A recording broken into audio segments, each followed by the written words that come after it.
Serge Schmemann will lead our next panel on religion.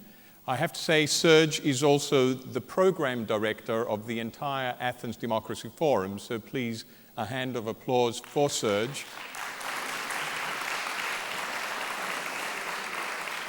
And Serge is joined by Natan, Sharansky, Reverend Breyer, and Sergei, Chapnin.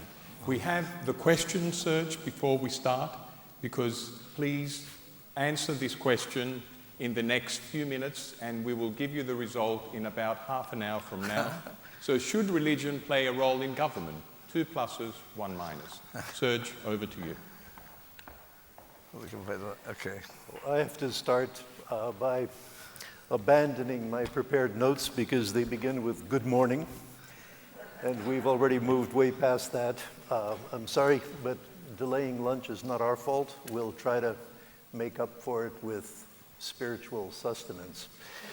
Our subject today is the last, but it's certainly not the least, and it may well be the most complicated. I'm a reporter. I've been a reporter all my life, and I can tell you that covering religion is far more difficult than covering something like Brexit or the Greek economic crisis. We all know the terms, the political economic terms in which to write.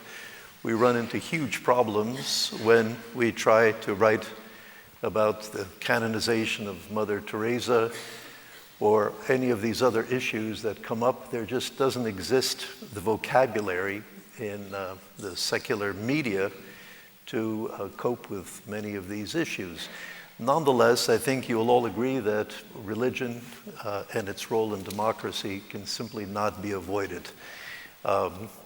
In the American elections, certainly you all see the power of the Christian right. You see the power of religion on all the major issues of the day, whether it's gay rights, same-sex marriage, and of course on the issue of Islam, of Muslim refugees. It has become one of the major clashes of our time. So it's an issue that should not be avoided. We will try not to avoid it. You may note that we do not have a Muslim on our panel. I have to tell you that this is partly deliberate because the issue is so massive and so dominant that it was our fear that we would all go into the same debate that you hear in many of our societies.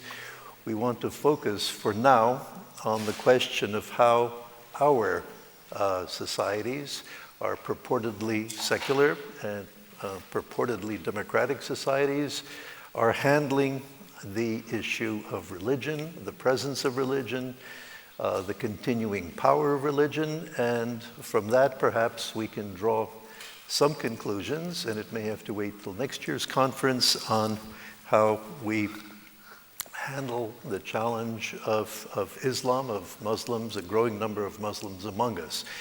Our panel, as you can see, comes from very different forms of organization, society, different approaches to religion. As Natan pointed out, when we stood outside, we are the only mixed gender panel today. So we do have an element of diversity. I will start by asking my panelists each a question and thus introduce them. Now, the Reverend Chloe Breyer is an Episcopalian priest. She is also head of the Interfaith Center in New York, a center that tries to find common ground among different faiths in their social activity, in their presence. And so, Chloe, I'd just like to ask you, when you look at all the issues of American democracy, of all the balances and clashes we have sometimes, and it seems to me that from one point of view, the liberal press accuses the Christian right of being reactionary, of trying to halt progress on many social issues. But at the same time, some of the major advances of American society, the civil rights movement, was definitely based in religion. When Martin Luther King said, "I have a dream," it was a religious dream. Do you think we have the right balance? Do you think it's something that we should share, or do you think it's something that we should worry about? Thank you so much, and it's a great honor to be here. And I wanted just to begin, I think, in addressing that question to start with our, very particular Constitution, which is different than other people's Constitution. And what it says about religion, as often what we hear is the separation of church and state, which is actually nowhere in the U.S. Constitution. What, as we know, it says is that Congress shall make no law respecting the establishment of religion or prohibiting the free exercise thereof. So it gives an enormous amount of both tension on the one hand, flexibility on the other, the kind of ripeness for interpreting it pretty much any way you want is right there. And I think on the whole, the United States has done a pretty good job of taking some of the incredible diversity that has come, particularly in this past century, of people not only Catholics and Jews and other Protestants, but Hindus, Muslims, everybody those South Asian immigration or laws in the 60s that allowed the change of immigration to come in. Because while it's very difficult to say, is religion good for liberal democracy? It's sort of, which is kind of like saying, is writing good for for liberal democracy? Like, you wouldn't really say that, and nor would it be apparent how it would break down. Like, you would be reluctant perhaps to say poetry is good for liberal democracy, but written prose is not. Likewise, I don't think it's really fair to say, Christianity is good for liberal democracy, but Islam is not. Or Hinduism is, but Buddhism is not. So what I think it is possible to say is that interfaith work at the grassroots is essential to democracy. Because in that we do rely on a civic, a strong society, a strong civic and involved population, which many of the panelists have said before. We need a strong judiciary, we also need a strong Congress, but we do need an involved population. Religion is often the thing that motivates people out into the public square. And the more that people of different faiths can interact to, pursue some common goal, the better we are off as democracies. Mm-hmm. Wow, that is a wonderful testament to the power of religion and democracy. If you don't mind, I'd like to reveal a little secret about your parents. Chloe is the daughter of a Supreme Court Justice in America, Stephen Breyer. Right. And so therefore you were presumably raised in a home where democracy was discussed in all the classic terms of justice, of a balance of powers. And so to get back to the problem I outlined, do you think we have the right vocabulary to discuss religion and state? Do we have a way to find common ground simply in the words we use? I think if it's about reporting, I actually think there's been a lot of improvement. And because it was easier in the 1950s, we saw, for example, in the New York Times gave a great description in the 50s of the installation of the Bishop of New York. At that time, everybody knew what the Eucharist was, because we were, very much an establishment church. When I say we, I talk about the Episcopal Church. So there's a long period of change in demographics, and I feel like there's a religion conference every year for reporters, right? That we're now in a kind of upswing again when it's complex on a whole nother level because you have so many different traditions that weren't part of the 1950s. I think the language has gotten a lot better in terms of how to report it. I was at a funeral for an imam who was killed in Queens, assassinated a few weeks ago. And the New York Times reporter was wearing a headscarf, which was a very interesting thing. I wasn't and didn't feel the need to, but she was out of respect for the community, which someone asked her about. So I guess that, and then I would say also, though, one area that I think has also changed that we haven't really managed to figure out about is hate speech and free speech and how it relates to the free expression of religion. You know, with the internet, with Google, I'd love to hear tomorrow what people are saying about so much of really the hateful things that are done through organization on the internet. And while I just think we're in a new situation about are those things, at what point do those things become hate speech and not either free religious expression or not something else? Mm-hmm. Mm-hmm. Well, it's good to hear, especially about the Times reporter wearing a headscarf. Interesting. I like that. Digital. She was the digital reporter. Okay. Now, Natan, to my left, is one of my heroes. Since I covered the Soviet Union for many years, and then Israel, which is where we actually met. We were neighbors. In Israel, you probably have the most unbelievable mess between religion, democracy, liberalism, and all these other issues. There's every conceivable religious problem that could be, every conceivable solution, every conceivable debate. And you've been involved in many of them. I remember when you were a minister, I was talking to you, and you had to rule between Catholics and Muslims about who should have the higher spire in Nazareth, which I guess is something you didn't think about while you were in a Soviet prison too much. You will be surprised. You had a long time to think. You had a long time. So I'd just like to ask you, I mean, do you think that this is a problem, or do you think Israel has succeeded in finding some kind of tolerance, some kind of balance? Is this something that can never be resolved? First of all, of course it is a problem. Thanks God Israel is the center of all the problems of the world, and that's what makes life interesting. But I think also Israel is a great example of this title, why religion and liberal democracy is compatible. But in order to make this point, let me take you for a second to Soviet Union.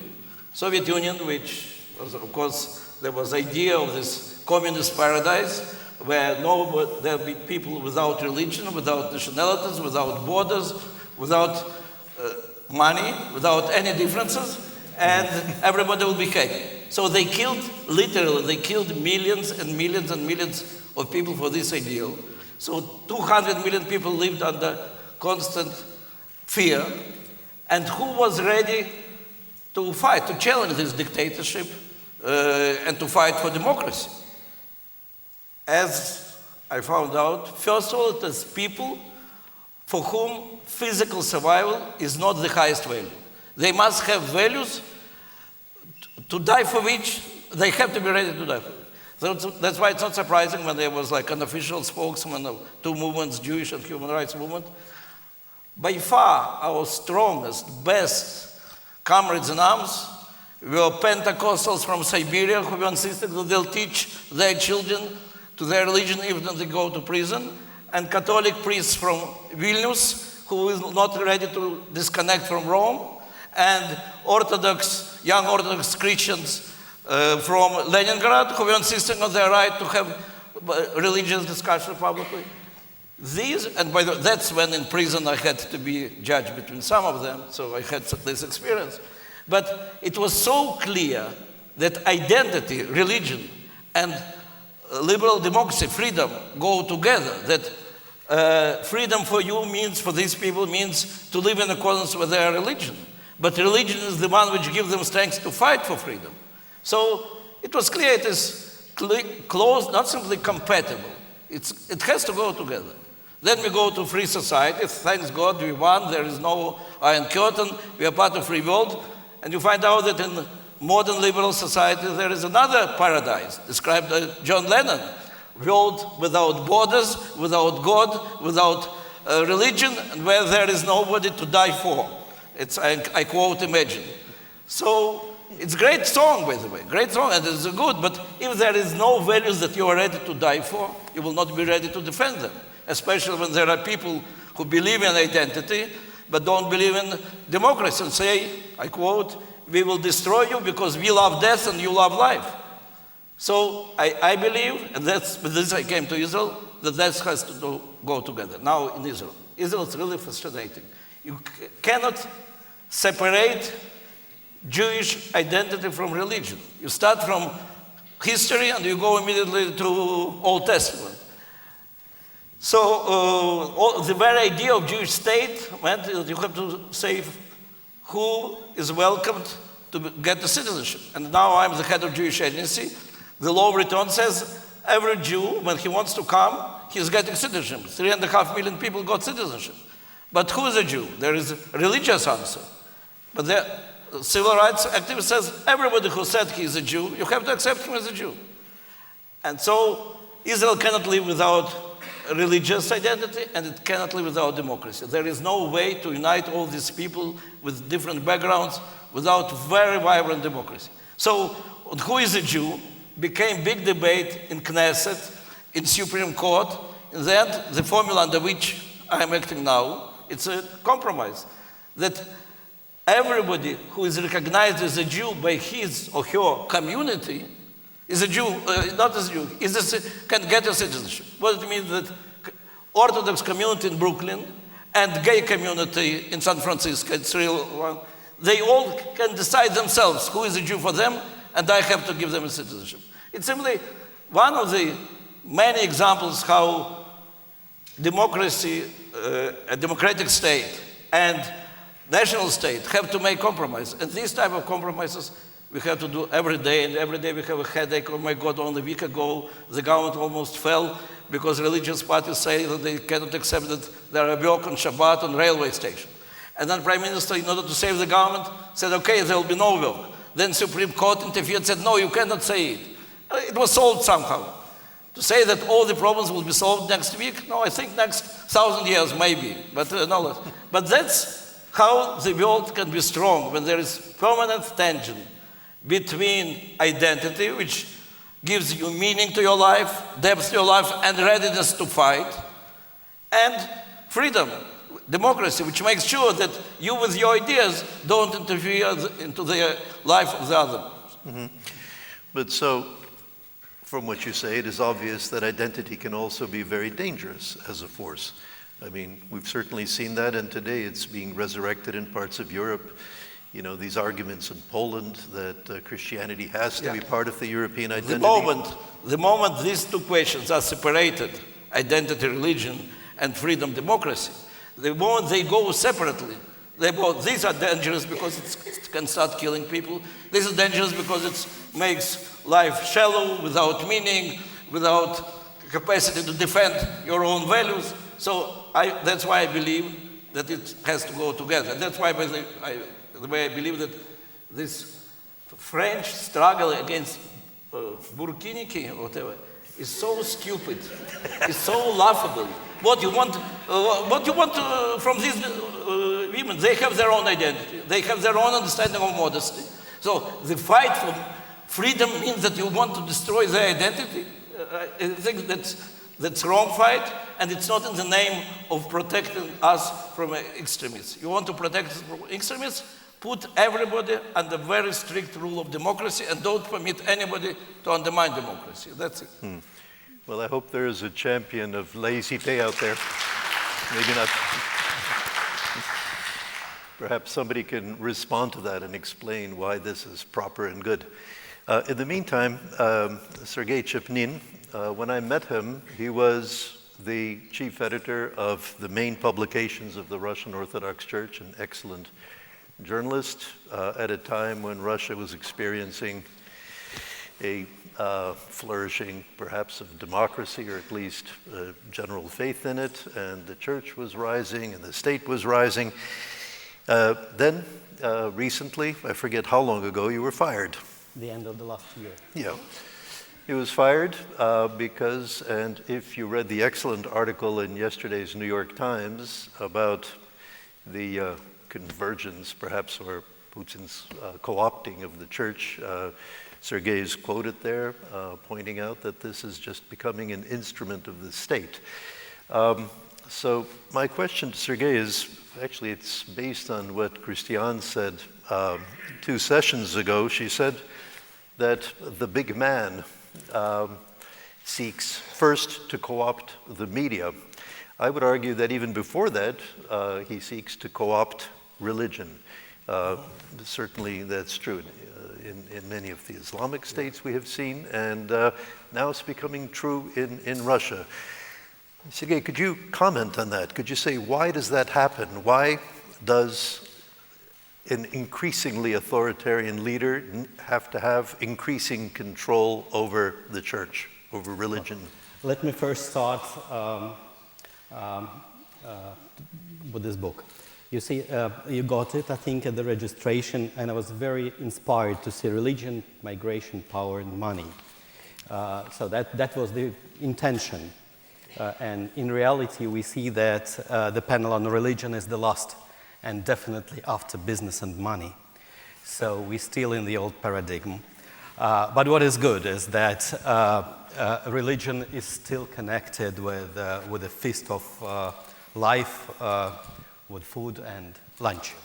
So that's the proper way to treat religious issues. As for your question, yes, I think the situation in Russia is changing and changing rapidly. Like Natan said, in the 70s and 80s, Christian activists were very close to human rights activists and these proto-democratic groups within Russia. And I came to the church in the late 80s, and that was on the wave of democracy, and for me, freedom, democracy, and Russian Orthodox Church were very close to each other. And when I joined the editorial board of the official publications of the Russian Orthodox Church, it was still that was the year 2001. There was still a democratic trend within the state and within the church, and actually all in 90s that was clear for many people that the revival of the church, the so-called church revival, became possible because of the democratization of the state. And then happened what we experience now. The state decided to change, well, in fact, its form, its identity, I would say, from democratic state to empire. And the church decided, the church officials, first of all, decided to to fit this and decided to be the church of empire. Well, for me personally, it's unacceptable. We have discussions with late Patriarch Kirill, at that time Metropolitan Kirill, about different issues, and I think I still have freedom to speak about this close church-state relations in the way I see it. The main problem is that if the identity, the sort of practical issues, sociology, political agenda, comes first, and the religious life itself, faith and spirituality is on the second place. Then we have the strange kind of para-religion, like in America, Robert Bellah called that civil religion. And we have now a kind of post-Soviet civil religion based on Orthodox traditions or incorporated some Orthodox elements. But in fact, this is not the true spiritual tradition, but the mechanism to to support political agenda of the state with patriotism and and so on. So I think that's Russian church and Russia is in quite dangerous point now. It is indeed. Since time is running short, maybe I'll ask a quick question more and then we'll open up.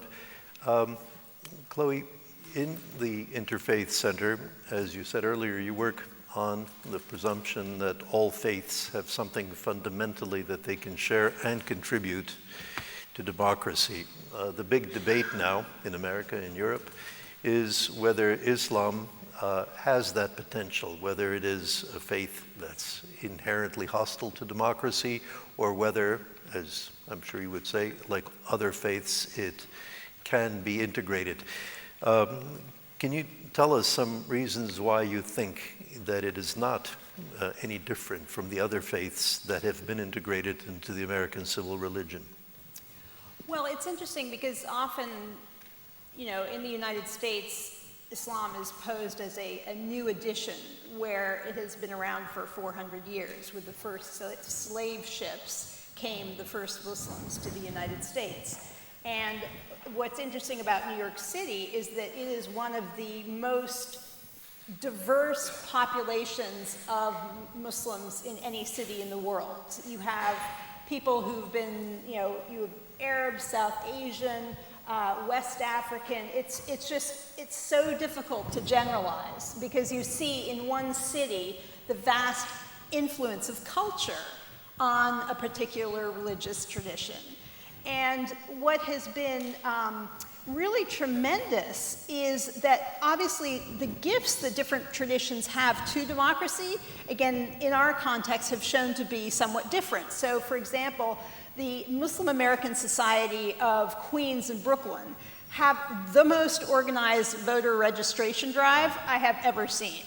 And that part of that has to do with people figuring out that if you want your politicians to pay attention to you, you need to show a big turnout. And particularly in the atmosphere that exists in the United States today, you also want to show that you're a good Muslim and a good citizen. So all those things combined, I think, have really, and the other example that I used, this is something, if you're not from New York, this absolutely makes no sense whatsoever, but I'm going to try to describe to you the phenomena of alternate side parking, which is that every other day the streets are cleaned. And what you need to do if you have a car in New York is move your car to the other side of the street, usually at convenient times such as 11:30 in the morning. And then you can't just move them back because you don't know actually what time the street cleaner will arrive, and you could get ticketed if you were, and these are not small tickets. So the one exception to those days are when it's a religious holiday. Now, you can imagine that Christmas is a no-brainer, that, veterans, what have you. There are a few holidays. What my colleague, Dr. Henry Goldschmidt, does when he teaches about the religious diversity of New York is he hands out the list of alternate side parking days to show which are the religious communities that have made it in the city, in the sense that now have political voice. And likewise, it goes to public school holidays. So one can be critical of, our last mayor was dead against the addition of 2 Eids to the New York public school holiday calendar because he made the point that what happens, if we give this Eid, we'll next be doing Diwali, and then it's Lunar New Year, which of course, since the new mayor, who came in with a lot of support from the Muslim community and did enact the second Eid holiday, is exactly what's happened. There's now a movement for Diwali and Lunar New Year. So but on the flip side of that is that you have these communities that are very isolated in many respects, suddenly having a stake in the system.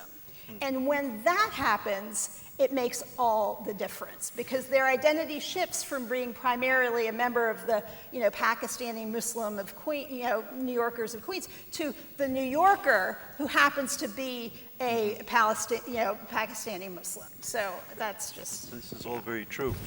As a New Yorker, I can add to this that nobody used to understand why Greeks have Easter on a different day, but now they're all grateful because Good Friday, the Greek Good Friday, has also become a day when you can leave your car parked. So Greece has benefited from this. Now, I don't want to ask you necessarily about integrating Islam into Israel. That gets into too many layers of discussion, but when I worked in Israel, of course, the ultra-Orthodox, the Haredim, were very often in the news.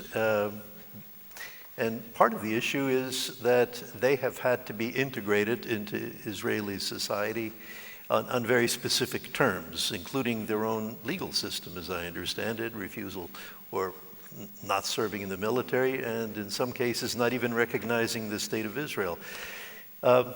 How does Israel cope with a population like this, and what is it that Western societies could take from this in coping with people from a tradition that is as different? First of all, why you are reluctant to ask me about integration of Islam? I think we also have... Time. No, I have to say, we have a great record.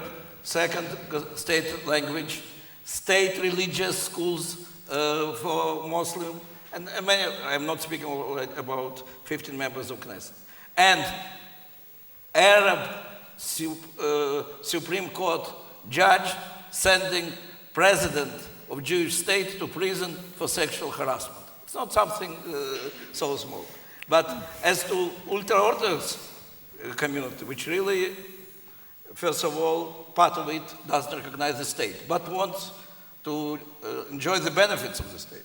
And in fact, they are enjoying the benefits because it's a democratic society after all. Second, they don't serve in the army not because of the conscience, but simply because they say we have to study Torah, we can. And many of them don't go to work. I have to say that the state of Israel had to show a lot of patience.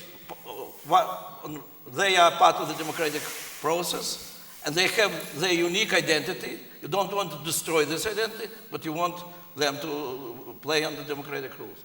So there is a lot of efforts how to encourage them to work while studying in yeshiva. What kind of professions can permit them to do? And the government is spending additional money. When I was Minister of Industry and Trade, suddenly I had to spend a lot of money to create special courses which permit to them, and by the way to Muslim women, to work without violating the code of their religious life. More painful thing is not serving the army, especially when practically in every family there is somebody who fell, who is injured, so it's a dramatic thing. There was an attempt to make it by law, and it doesn't go anywhere. These people, they have values for which they are ready to die. You're not going to make this Jew to die for his principle, drafting him to the army. Yeah? So, again, there was an attempt to do it by law. Thanks God we retreated from this attempt. We are, again, creating special units where they can continue, have their ultra-Orthodox way of life, and to contribute in technical service for the airplanes or some social service for the society. They are very good in the hospitals and so on. I believe we have to show, in spite of all the irritation and anger, we have to show a lot of patience, understanding, and at the same time, firmness. That is one of the fields where democracy and identity are in big tension, but it is, I think it's very healthy. What Billington would have called the icon and the axe. Yeah. Sergei, yesterday when we were in conversation, you said what I thought was a very interesting thought in this context. We're all talking basically about the challenge that religion poses to liberal democracy and how liberal democracy should cope with this challenge. But it works the other way too. You mentioned that democracy is actually better for religion. Now, I know that you take your role in the church very, very seriously. Why is democracy better? Why is it not better for you as a Russian Orthodox Christian to have the state give you an official role, an official place, a budget? Well, that's a good question. I think that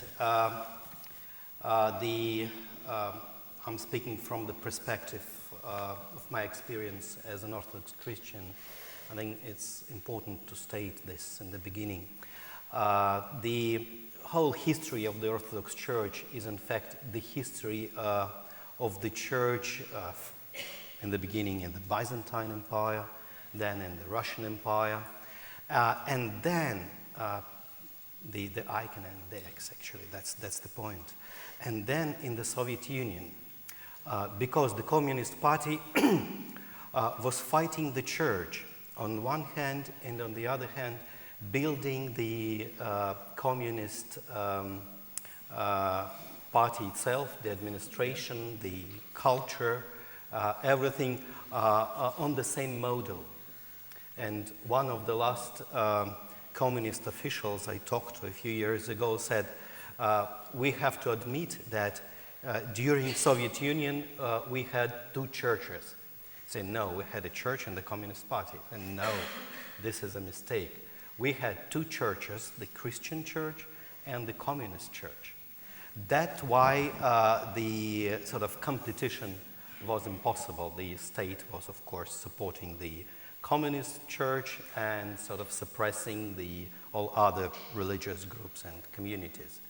So, and that's a trap for centuries.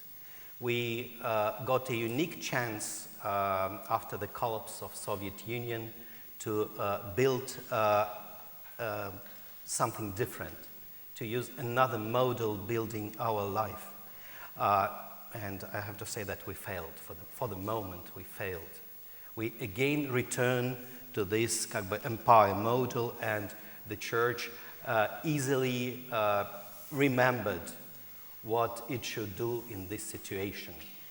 So I believe that the church is in crisis now, and the only thing we could do now is to sort of to articulate our vision that we have to move further, and we have to sort of preach, proclaim, actually both Christian values and democracy. Mm-hmm. Excellent. Your questions. The shorter you keep your question, the sooner you'll eat. Yes, right there, a microphone, please. Okay. With much respect to the Interfaith panel here, I have to bring the devil into this discussion, Good. Or at least the fruit of knowledge which humanity has been eating for some time. If you see a picture of space and what we know of modern cosmology, you see a galaxy that has at least 100 billion suns, and there is 400 billion galaxies. The evidence for a human-caring God is unfortunately very near zero. So maybe the main tenet of many religions is missing, and we can confront that now maybe better than in the Renaissance. That's one thing, and I would like to kind of say that making the case for people which don't have a religion or are agnosticists, right? That's why I bring that point up. And this is modern scientific knowledge, and I won't even start with evolutionary biology. And when it comes to actually, I would like to bring also the words of one person, one father in Birmingham, whose son was killed in the 2011 riots. He actually said, he was one of the people which almost diffused the onset of riots.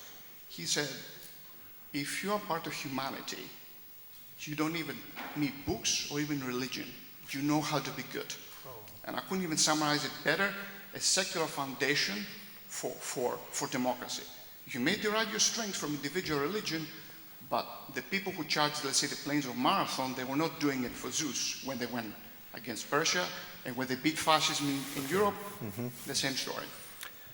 Well, certainly atheists are a major part of the debate of church and state, but I wonder if... Well, it's so obvious. You made now a strong case in favor of secularism. Secularism has the same right to exist as religion under democracy. So, whether you want or not, there is 1 billion Muslims, 1 billion Christians, only 20 million Jews, unfortunately, but you cannot ignore them. You cannot ignore one of them. You have to accept them as they are, as I accept your secularism. And only one thing I can say, in our religion, in fact, in all three religions, the man is created in the image of God. So what I used to say, because... And women. And women. The man and woman is created in the image. I've heard it. So what I usually say when I am pushed, are you religious or I am secular? I say in the end it doesn't matter whether God created me or we created God. What's important, we are accepting the principle that we have to be worthy to this great ideal. And how you come as a secular or as a religious, it's already your personal path to it. I would add, may I add just a few things. We are in Athens, and we know what is on the top of Acropolis. It's a temple. So in theory, of course, the secular model is possible, and it worked for a dozen of years. But more natural is the model for democracy connected with religion.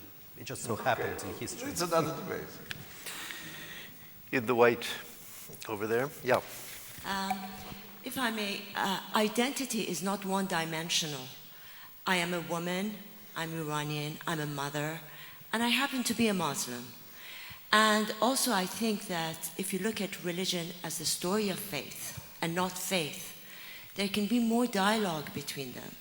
And one thing which I think I should applaud the organizers is not to have a Muslim up there, because there is no one Islam. And there's so many different Islams, and certainly bringing only one sect up there would not represent me, for example. Thank you.